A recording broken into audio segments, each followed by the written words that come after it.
गृह किए असामाजिक आचरण कला आउ कहा उपरे एक्शन है। वरिष्ठ कांग्रेस विधायक तारा प्रसाद बाहिनीपति गृह निलंबन प्रतिवाद में जो भाव में केवल कांग्रेस नुहे बीजेडी अकुंठ समर्थन ढाई देती बाचस्पति को फेराद हो निष्पत्तिर पुनर्विचार करने दाबी कर बाचस्पति सर्वदल बैठक डाकी सुधा यार कौन निष्कर्ष बाहरी पारिनी।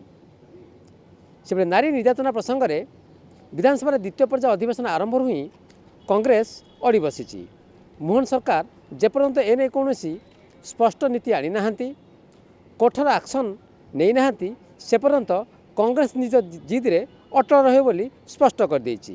तो जिते अधिवेशन पुणी आरंभ हो सेतेबेले कांग्रेस निज जिद में केते दूर अटल रहुछि एवं मोहन सरकार उपरे यार कौन प्रभाव पड़ुछि तापर बर्तमान समस्त नजर रहिबो। कारण बाहिनीपति उपर निलंबन प्रत्याहार दाबी में कांग्रेस जेपली आभिमुख्य ग्रहण करिछि एवं विरोधी बीजेडी कांग्रेस स्वर मिलाई एभली क्षेत्र में मोहन सरकार आभिमुख्य उपर बर्तमान समस्त नजर रहिबो।